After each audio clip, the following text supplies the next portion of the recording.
Guys, जादू class में आपका स्वागत है।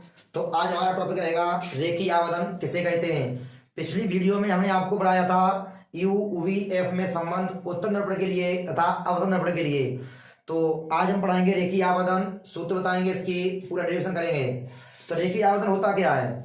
रेखीय आवर्धन की परिभाषा होती है प्रतिबिंब की लंबाई और वस्तु की लंबाई के अनुपात को रेखीय आवर्धन कहते हैं, जबकि दोनों लंबाइयां मुख्य अक्ष के लंबवत नापी गई हों। इसे स्मॉल m से प्रदर्शित करते हैं। ये लिखा हुआ है प्रतिबिंब की लंबाई तथा वस्तु की लंबाई के अनुपात को रेखीय आवर्धन कहते हैं, जबकि दोनों लंबाइयां मुख्य अक्ष के लंबवत नापी गई हों। लंबवत हों, इसे स्मॉल m से प्रदर्शित करते हैं। स्मॉल m से प्रदर्शित करते हैं। m बराबर I/O ये सूत्र है, लेकिन इसमें जो आप प्लस में और माइनस में जो मान लिए जाएंगे वो आपके चिन्ह परिपाटी के आधार पर लिए जाएंगे। जैसे अवतल दर्पण के लिए हमने ये प्रतिबिंब बताए थे आपको पीछे। तो ये अवतल दर्पण है। अवतल दर्पण के लिए 5 कंडीशन में जो प्रतिबिंब आए थे वो आपके वास्तविक आए थे और उल्टे आए थे।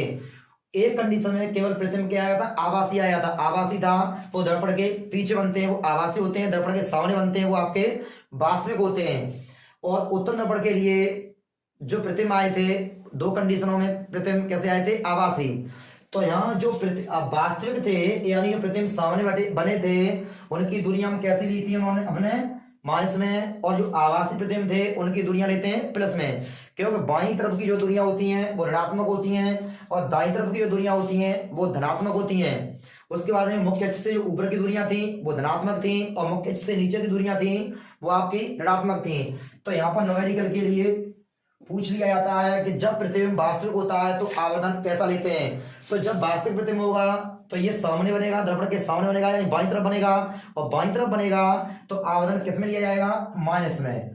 तो जब प्रतिबिंब वास्तविक होते हैं और उल्टे होते हैं तो आवर्धन माइनस में लेते हैं, और जब प्रतिबिंब आभासी होते हैं, सीधे होते हैं, तो प्रतिबिंब प्लस में लेते हैं। यानी उत्तल दर्पण के लिए जो आवर्धन लिया जाएगा वो प्लस में लिया जाएगा, और अवतल दर्पण के लिए 5 कंडीशनों में जो प्रतिबिंब लिया जाएगा वो आवर्धन लिया जाएगा वो आपका ऋणात्मक लिया जाएगा। एक कंडीशन में केवल यहाँ प्रतिबिंब कैसा बनता है? आभासी, तो आवर्धन प्लस में ले लेंगे।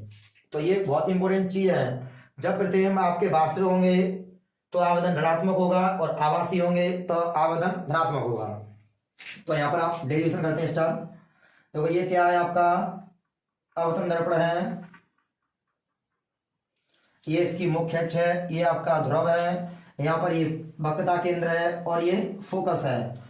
तो जब वस्तु वक्रता केंद्र और अंत के बीच में हो या वक्रता केंद्र से परे हो, O डैश, तो मुख्य अक्ष के समांतर चलने वाली प्रकाश की किरणें परावर्तन के पश्चात इस तरीके से फोकस से होकर निकल जाती हैं। दूसरी किरण जो होती है वो वक्रता केंद्र से होकर जाती है। जो किरण वक्रता केंद्र से होकर जाती है वो परावर्तन के पश्चात उसी मार्ग पर वापस लौट जाती है। अब ये दोनों किरणें वक्रता केंद्र और फोकस के बीच में मिल रही है इस तरीके से। तो यहाँ लंब डाल देंगे तो ये I और I डैश, ये वस्तु O डैश का आपका आभासी प्रतिबिंब वास्तविक प्रतिबिंब होगा, और ये कैसा होगा? उल्टा होगा। एक कंडीशन मैंने और बताई थी जब प्रकाश का परावर्तन पढ़ाया था, तो इस तरीका से आपतित किरण, परावर्तित किरण और अभिलंब तीनों एक ही बिंदु पर होते हैं। तीनों एक बिंदु पर होते हैं। ये परावर्तन का पहला नियम था। दूसरा नियम ये था आपतन कोण और परावर्तन कोण आपस में कैसे होते हैं? बराबर होते हैं। तो यहाँ से जो आपतित किरण है इस तरीका से यहाँ से ध्रुव से होकर जाएगी, यहाँ से बिंदु से होकर जाएगी इस तरीका से, तो ये परावर्तित किरण हो जाएगी। और ये वाला कोण और ये वाला कोण आपस में कैसा होता है? बराबर होता है। तो जब यहाँ से अगर हम ये किरण डॉट डॉट में दिखा दें इस तरीका से, और ये ध्रुव की ओर इस तरीका से आ रही है किरण, और यहाँ इसका परावर्तन होगा, तो ये भी किरण इसी यहाँ से ही निकलेगी। यहाँ से ये कट रहे हैं यहाँ पर प्रतिबिंब, वहीं से ये किरण निकलेगी, और ये वाला कोण और ये वाला कोण आपस में कैसा होगा? आपका बराबर होगा। ये कोण और ये कोण कैसे होंगे? आपके बराबर होंगे। यानी वस्तु से ध्रुव के बीच की दूरी किसे दिखाते हैं? U से दूरियां समझ लो, और ये प्रतिबिंब और ध्रुव के बीच की दूरी दिखाते हैं OB से। यानी वस्तु और ध्रुव के बीच की दूरी U से दिखाते हैं, प्रतिबिंब और ध्रुव के बीच की दूरी दिखाते हैं OB से। और ये बाईं तरफ की दूरियां हैं तो आपकी माइनस में आएंगी, और अगर दाईं तरफ की दूरियां होती तो आपकी इसमें आती प्लस में आती है। हमेशा वस्तु बाईं तरफ रखी जाती है, वस्तु को हमेशा ऋणात्मक लेते हैं, ध्यान रखना।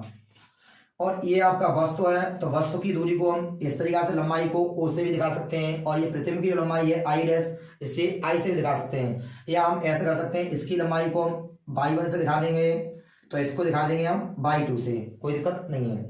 तो परिभाषा के आधार पर क्या है, प्रतिबिंब की लंबाई और वस्तु की लंबाई के अनुपात को रेखीय आवर्धन कहते हैं। अब यहां से ये देखते हैं समरूप त्रिभुज कौन से हैं।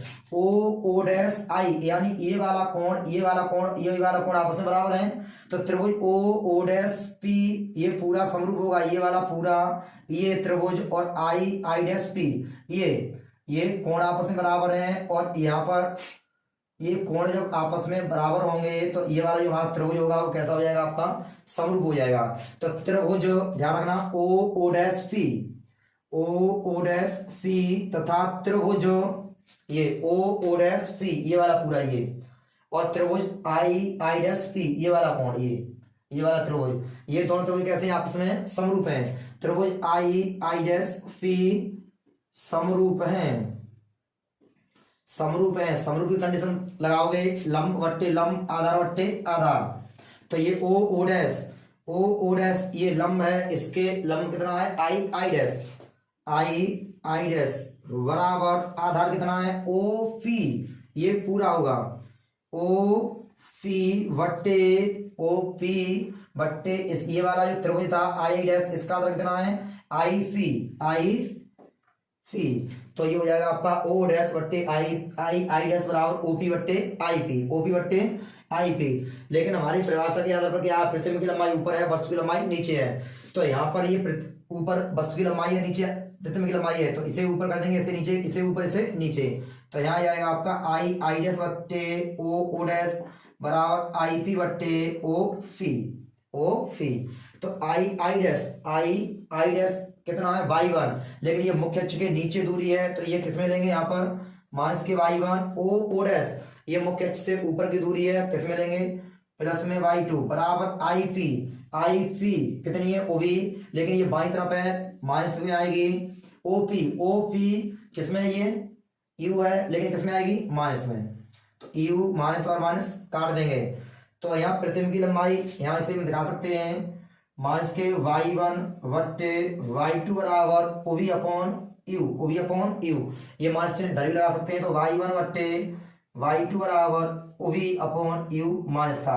अब ये प्रतिबिंब की लंबाई है, ये वस्तु की लंबाई है, इसी के अनुपात को हम क्या कहते हैं, रेखीय आवर्धन। तो यहाँ कर देंगे m बराबर, इधर देख लो, m बराबर y1 बट्टे y2 बराबर माइनस के OB अपॉन U। चाहो तो प्रतिबिंब की लंबाई है उसे इमेज आई से दिखा सकते हैं, और ये वस्तु की लंबाई है y2 से न दिखा के हम ओ से भी दिखा सकते हैं ऑब्जेक्ट। तो यहाँ हो जाएगा ये, यहाँ रख सकते हैं हम आई अपॉन ओ, प्रतिबिंब की लंबाई आई से, वस्तु की लंबाई ओ से बराबर माइनस के OB अपॉन U। यही आपका फॉर्मूला है।